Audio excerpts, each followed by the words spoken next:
Hello and welcome to Perazim Creative Compass. I'm Sophia Karydis and today I'm joined with American football player, ex-professional rugby player, model and one of the fastest teenagers of all time in the UK, Tyrese Johnson-Fisher. Hello and welcome to Perazim Creative Compass. Thank you so much. That intro was crazy. I appreciate it. You are so welcome. Do you know what? It took a few moments to really sink in how much you've actually done and to give you the introduction you deserve. Thank you. Because let's be honest, quite a few flexes there just in that title. So do you want to tell me a little bit more about, first of all, what you do and how you kind of have carved a career for yourself in both sport and fashion? So I actually grew up in Croydon, ended up going to school in Dubai because of my mum. Wow. She's a teacher. And so ended up coming back to the UK, got a full scholarship at boarding school, then went off to America for American football to go to college. So just in and around these last couple of years, I've just felt like I've lived so many different lives, playing professional sport in 2 different sports, and then just trying to jumping into the modeling world kind of now. So I want to be a person that can diversify myself. Yeah, I play sport, but I don't want to just be seen as somebody that can run fast. I want to be able to be seen as somebody that has a voice and I can actually look quite good. I mean, for sure, you are a multifaceted individual, but let's take it back to where it all began. So do you have any key kind of influencers or mentors that have guided you to help you to get to where you are today? First of all, I'd say my mom.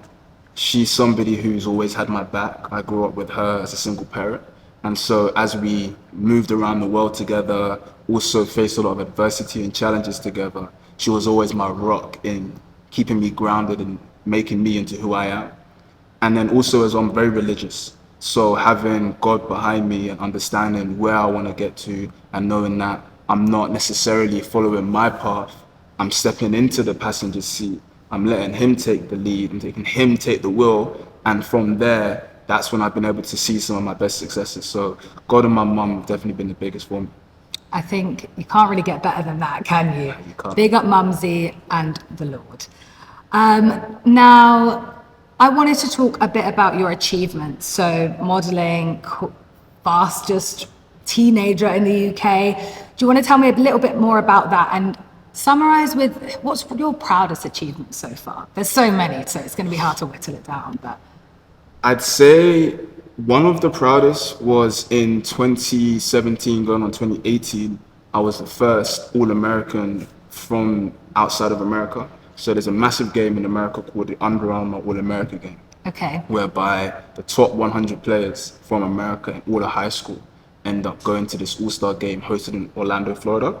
Wow. So I was invited to there. ESPN took up the whole show. We played in front of millions of people on ESPN2, I think it was, and in like a massive stadium. So like for me being a 17-year-old, actually just turned 18, playing in such a big stadium, millions of people watching, but then being the first non-American to do so, was so proud for myself and my family. But then also as well, it was one of those moments that I just didn't expect. It was my first ever game of American football, and it was against the best football players in all of America. So if anything, I'd probably say that's my proudest achievement. I mean, yeah, that's a pretty good one. And that was televised? That was televised, ESPN2. You can check it on YouTube or wherever you want to go. So no pressure then. No You're used pressure. to being under kind of the spotlight and under high pressure environments. What keeps you motivated? What keeps me motivated is my why. So I do go ahead and I speak to schools and try to inspire the younger generation and the kids. And so something that I always say is me going into professional rugby, I sat in a room with a guy called Pat Lam, one of the best head coaches of all time. And what he said to me was, your why is what motivates you, and it's the thing that keeps you going all the time. My why is being an inspiration for my community.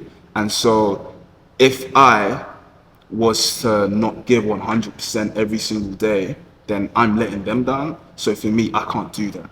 I have to be consistent in everything that I do. And even when I am feeling bad or I am feeling down about myself, I need to pick myself up because I'm not just doing it for myself. I think your why, anyone's why, is really important. And sometimes when you're pursuing a certain career path, whether that's in sport or fashion or in the creative industries, you can kind of get lost in the source a little bit and kind of get lost in like why you're doing it, especially at the beginning if you're struggling to kind of break through. Have you got a key moment for you which was a turning point in your career, and any kind of key struggles that you faced along the way? I'd say going to a school in Mississippi changed my entire life. So if anybody's watched Last Chance U on Netflix, I don't work for Netflix, but Last Chance U is this docu-series that goes into the lives of kids that have gone to these really small colleges in the sticks, like Kansas, Mississippi. I went to one of those. Wow. I'm talking 2,000 people in the town. I just watched Sinners, and if you I'm watching it tonight, actually. Okay, I won't ruin it for you. Right? Okay. But then if you see Sinners and you see what the town looks like, it looks old. I lived in that town. So it took us 25 minutes to walk anywhere. If you wanted to get like even McDonald's, you had to drive for 20, 30 minutes. So being in that secluded environment around so many people that had gone through so much taught me stuff, because imagine being in a room, somebody's coming crying because their brother's just got shot. One of 3 brothers been shot in the last 2 years. Somebody's come in there. Sister's been kidnapped for mistaken identity, and all of these struggles that these kids are going through. Now, when you're in that environment, and you can't even compare to like some of that trauma or some of those life experiences. But now, if you happen to compete with those guys, you have to step up your game. So I think for me, being in that environment taught me a lot. We had 5 a.m. practices quite a few times in the week. So it just changed my whole perspective on life. But then as well, I knew that if I could leave that experience in loving American football, then I truly love it. Yeah. Perfect. I mean, mic drop. Mic drop. Wow. I mean, I can't even imagine the kind of environment you must have grown up with. How long were you in Mississippi for? So I was in Mississippi for a full year. I came back to the UK just for like holidays, but then I used to go to see some of my friends at LSU in Baton Rouge. So I got to have a real good American experience, but that was just my second college. But my first one was even crazier. Mr. Worldwide over here. You've actually been all over the globe. I want to now talk about advice. So I'd like to know what advice, you say you talk in schools a lot and you like to inspire the next generation and your community. What is your best piece of advice for people aspiring to get into sport professionally, or even trying to expand their portfolio, maybe dipping into modeling or this or that? What's your biggest piece of advice there? I feel like you have to have an end goal and then you work your way back. If that's being proud of yourself, if that's waking up every day and being able to look in the mirror and say, I like what I see, have that goal, figure out how you want to get there. Maybe it's sport that gets you there. Maybe it's modeling that gets you there. Hey, maybe it's presenting, whatever it is, have that goal. But then first of all, you have to believe in yourself. I feel like we live in a society where we're not allowed to truly appreciate who we are, and we're not allowed to appreciate who we want to be. We're often criticized for confidence, but I wouldn't say confidence is a problem. Confidence is the most important thing that we all need within ourselves, because now when that shines through, the best version of you can really come through, and you're doing everyone around you proud. So first of all, you really need to have that confidence, because you need to want to step into those rooms and know that no matter who you're around, you can boss that room. But then also as well, you need to be able to step into rooms and be confident enough to believe that you deserve to be there. Basically backing yourself. Yeah. Backing yourself to the end. Just a follow-up question on that. For people that do lack this confidence, some people have it naturally, like some people have had it as a product of their environment. How do you have that self-belief if you're someone that naturally doesn't really have that? I feel like every skill set within individuals is conditioned. Your parents have a massive part to play. How much do your parents tell you they love you? How much is it when you make a mistake, do your parents put their arm around you and say, hey, it's okay?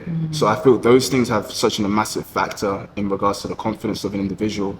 But spend the time to invest in yourself. If it means going on holiday, if it means traveling around, if it means going and learning new skills, play piano, play guitar. I played all of those stuff when I was younger. I've traveled around when I was younger.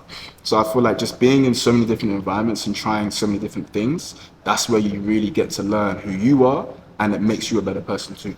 I think that's a great piece of advice. And I guess working within your means is important there as well. You might not be able to do the traveling, but trying to upskill where you can and use the facilities that are available to you. Sure. And just the final thing to end off today's interview, I'd like to know, what legacy do you want to leave in this world? So I live by 3 words. patience, resilience, and persistence. And I use God to guide those words. So I want to be known as an individual that exemplifies all of those three words in their greatest form, but then also somebody who truly not only believes in themselves, but they will push through any boundary that is in their way. Thank you, Tyrese, so much for your honest, open words and pretty inspiring conversation today. Thank you for your time. I appreciate the invite. This has been Sophia Karydis on Perazim Creative Compass. Check us out on socials at Perazim Magazine on Instagram.